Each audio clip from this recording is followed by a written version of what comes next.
ನಮಸ್ಕಾರ ವೀಕ್ಷಕರೇ, Karnataka power TV ನ್ಯೂಸ್ಗೆ ತಮ್ಮೆಲ್ಲರಿಗೂ ಸ್ವಾಗತ. ವಾರ್ತೆಗಳ ವಿವರ. ಮಹಿಳೆಯರು ಮತ್ತು ಬಾಲಕಿಯರು ವಿವಿಧ ಕ್ಷೇತ್ರಗಳಲ್ಲಿ ಸಾಧನೆ ಮಾಡಲು ದಾಪುಗಾಲು ಹಾಕುತ್ತಿದ್ದಾರೆ. ಸಮಾಜದ ಬೆಳವಣಿಗೆ ಮತ್ತು ಸ್ವಾಸ್ಥ್ಯ ಸಮಾಜದ ನಿರ್ಮಾಣಕ್ಕೆ ಇದು ಉತ್ತಮವಾದ ಕಾಲ. ಆದರೂ ಕೆಲವು ಸಂದರ್ಭದಲ್ಲಿ ಮಹಿಳೆಯರ ರಕ್ಷಣೆ ಮಾಡುವಲ್ಲಿ ಮತ್ತು ಸ್ವಯಂ ರಕ್ಷಣೆ ಮಾಡಿಕೊಳ್ಳುವಲ್ಲಿ ವಿಫಲತೆಯಾಗುತ್ತಿರುವುದು ಕಂಡುಬರುತ್ತದೆ. ಇತ್ತೀಚಿನ ದಿನಗಳಲ್ಲಿ ವಿಶೇಷವಾಗಿ ಹೆಣ್ಣು ಮಕ್ಕಳ ಮೇಲೆ ಬೇರೆ ಬೇರೆ ರೀತಿಯ ಕಿರುಕುಳ ನಡೆಯುತ್ತದೆ ನಾವು ನೋಡುತ್ತಿದ್ದೇವೆ. ಆದ್ದರಿಂದ ವಿಶೇಷವಾಗಿ ಹೆಣ್ಣು ಮಕ್ಕಳ ಸಂರಕ್ಷಣೆಯಲ್ಲಿ ಕರಾಟೆ ಅಭ್ಯಾಸ ಅತ್ಯಂತ ಅವಶ್ಯಕವಾಗಿದೆ. ಬಾಲಕಿಯರು ತಮ್ಮ ಸಂರಕ್ಷಣೆಯ ಸಲುವಾಗಿ ಸಮಾಜಘಾತಕಗಳಿಂದ ಸ್ವಯಂ ಸಂರಕ್ಷಣೆ ಮಾಡಿಕೊಳ್ಳಲು ಅಭ್ಯಾಸವನ್ನ ಕಲಿಯಬೇಕು.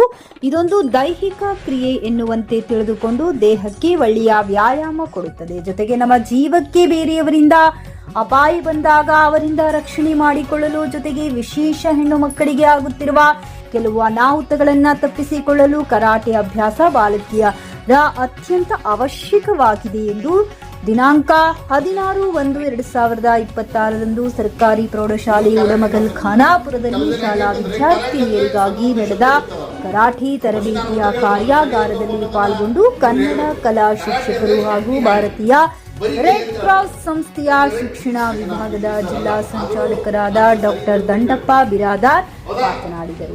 ಶಾಲಾ ಮುಖ್ಯ ಗುರುಗಳಾದ ವೀರೇಶ್ ಅಂಗಡಿ ಕಾರ್ಯಕ್ರಮ ಕುರಿತು ಮಾತನಾಡುತ್ತಾ ವಿದ್ಯಾರ್ಥಿನಿಯರಲ್ಲಿ ಧೈರ್ಯವನ್ನ ತುಂಬಲು, ಅವರ ಮಾನಸಿಕ ಮತ್ತು ದೈಹಿಕವನ್ನ ಸದೃಢಗೊಳ್ಳಲು ಸ್ವಯಂ ರಕ್ಷಣೆಗಾಗಿ ಕರಾಟೆ ಹೆಣ್ಣು ಮಕ್ಕಳು ಕಲಿಯುವುದು ಅತ್ಯಂತ ಅವಶ್ಯಕವಾಗಿದೆ ಎಂದು ಹೇಳಿದರು. ಕುಮಾರಿ ಪಲ್ಲವಿ ಸ್ವಾಗತಿಸಿದಳು, ಪೂರ್ಣಿಮಾ ಜಾನಕಿ ಸ್ಪಂದಿಸಿದಳು. ಶಿವರಾಜ್ ಕರಾಟೆಯ ತರಬೇತಿದಾರ ವಿದ್ಯಾರ್ಥಿನಿಯರಿಗೆ ಕರಾಟೆಯ ವಿವಿಧ ಭಂಗಿಗಳು, ಅದರ ಹಂತಗಳನ್ನು ಅಚ್ಚುಕಟ್ಟಾಗಿ ಹೇಳಿಕೊಟ್ಟರು. 2 3 4 5 6 7 8 9 10. Okay, the close rehearse. Yes. First one yavudu? Second one? Third one? Lower punch. Hands back. Lower punch, left hand forward. Ready? 1 Change the way.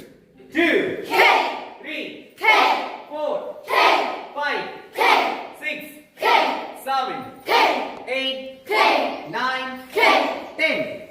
Stop. Hands back.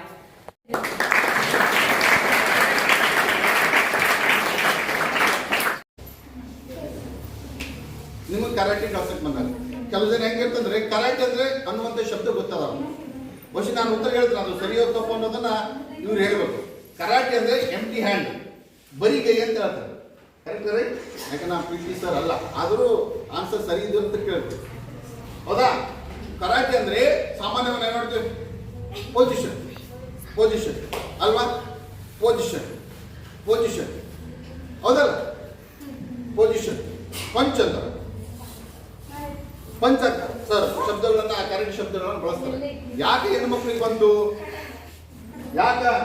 ಹೆಣ್ಮಕ್ಳಿಗೆ ಬಂತಂದ್ರೆ ವಿಶೇಷವಾಗಿ ಹೆಣ್ಮಕ್ಕಳನ್ನ ಸಂರಕ್ಷಣೆ ಮಾಡಬೇಕು, ತಮ್ಮ ಸಂರಕ್ಷಣೆ ತಮ್ಮಿಂದ ಆಗಲಿ ಅನ್ನೋ ಸಲುವಾಗಿ ಬಾಲಕಿಯರಿಗಾಗಿ ಕರಾಟೆಯನ್ನ ಎಲ್ಲ ಪ್ರೌಢಶಾಲೆಗಳಲ್ಲಿ ಅದಕ್ಕೆ ತರಬೇತಿ ಕೊಡಲಿಕ್ಕೆ ನೇಮಕವನ್ನು ಮಾಡಿದ್ರು. ಈಗ ನಮ್ಮ ಸ್ಕೂಲಿಗೆ ಶಿವರಾಜ್ ಅವರು ಬಂದು ಬರೀ ಕರಾಟೆ ಅನ್ನುವಂಥ ಶಬ್ದಕ್ಕೆ ಎಂಟಿ ಹ್ಯಾಂಡ್, ಸಾಮಾನ್ಯವಾಗಿ ನಾವು ಬರಿಗೈಲಿಂದನೇ ಪಂಚ್ ಮಾಡ್ತಿರ್ತಾರೆ. ಹೌದಾ? ಬರಿಗೈಲಿಂದನೇ ಪಂಚ್ ಮಾಡ್ತಾರೆ, ಹೌದಲ್ಲ? ಆ ಪಂಚ್ ಯಾಕೆ ಮಾಡಬೇಕು ಅನ್ನೋದನ್ನ ಸಾಮಾನ್ಯವಾಗಿ ಸಮಾಜದಲ್ಲಿ ಹೆಣ್ಣು ಮಕ್ಕಳಿಗೆ ಸಂರಕ್ಷಣೆ ಆಗಬೇಕು, ಬೇರೆಯವರಿಂದ ತೊಂದರೆ ಆಗಬಾರ್ದು. ತೊಂದರೆ ಆಗುವುದು ಏನಾದರೂ ಬಂದರೆ ತಮ್ಮ ವಿದ್ಯೆಯನ್ನ ಪ್ರಯೋಗ ಮಾಡಬೇಕು. ಪ್ರಯೋಗ ಮಾಡುವುದರ ಮೂಲಕ ಜೊತೆಗೆ ಹೆಣ್ಣು ಮಕ್ಕಳ ದೇಹವನ್ನು ಗಟ್ಟಿಗೊಳಿಸಬೇಕು. ಕರಾಟೆ ಅಭ್ಯಾಸ ಮಾಡೋದ್ರಿಂದ ಹೆಣ್ಣು ಮಕ್ಕಳ ದೇಹವನ್ನ ಗಟ್ಟಿಗೊಳಿಸಬೇಕು. ಅವರ ದೇಹದ ಎಲ್ಲ ಅಂಗಾಂಗಗಳು ಗಟ್ಟಿಯಾದರೆ ಮಾನಸಿಕವಾಗಿ ಗಟ್ಟಿ ಆಗ್ತಾರೆ. ದೈಹಿಕವಾಗಿ ಮತ್ತು ಮಾನಸಿಕವಾಗಿ ಗಟ್ಟಿ ಆದರೆ ನಿಮಗೆ ಯಾರೇ ಬಂದರೂ ಎದುರಿಸುವಂತ ಶಕ್ತಿ ಬರಲಿ ಎನ್ನುವ ದೃಷ್ಟಿಕೋನ ಇಟ್ಟುಕೊಂಡು ಎಲ್ಲ ಪ್ರೌಢಶಾಲೆಗಳಲ್ಲಿ ಹೆಣ್ಣು ಮಕ್ಕಳಿಗಾಗಿ ವಿಶೇಷವಾದ ಈ ಕರಾಟೆ ಒಂದು ಅಭ್ಯಾಸವನ್ನ ಮಾಡಾಗ. ಆದ್ದರಿಂದ ಶಿವರಾಜ್ ಅವರು ನಮ್ಮ ಶಾಲೆಗೆ ಬಂದಿದ್ದಾರೆ. ತಾವೆಲ್ಲರೂ ಅಚ್ಚುಕಟ್ಟಾಗಿ ಕಲೀರಿ. ಇದು ನಿಮ್ಮನ್ನ ಸಂರಕ್ಷಣೆ ಮಾಡಲು ಕಲಿಯಲೇಬೇಕಾದಂಥ ವಿದ್ಯೆ ಕರಾಟೆ. ಹೌದಾ? ಆ ಕರಾಟೆ ವಿದ್ಯೆಯನ್ನ ಅವ್ರು ಏನು ಹೇಳಿಕೊಡ್ತಾರ, ಅತ್ಯಂತ ಶಿಸ್ತುಬದ್ಧವಾಗಿ, ಅತ್ಯಂತ ಶಾಂತ ರೀತಿಯಿಂದ, ಅತ್ಯಂತ ಅವರು ಹೇಳಿದಂಥ ಮಾರ್ಗದರ್ಶನದಲ್ಲಿ ಕರಾಟೆಯನ್ನ ಕಲಿಯಿರಿ, ಯಶಸ್ವಿ ಆಗರಿ. ಜೊತೆಗೆ ನಮ್ಮ ವಿದ್ಯಾರ್ಥಿನಿಯರು ಯಾವುದರಲ್ಲಿ ಕಮ್ಮಿ ಇಲ್ಲ ಎಂಬುದನ್ನ ನಮ್ಮ ಶಿವರಾಜ್ ಅವರಿಗೆ ತೋರಿಸಿಕೊಡಿ ಅಂತ ಹೇಳಿ ನನ್ನ 2 ಮಾತುಗಳನ್ನು ಮುಗಿಸುತ್ತೇನೆ. ಜೈ ಹಿಂದ್, ಜೈ ಕರ್ನಾಟಕ.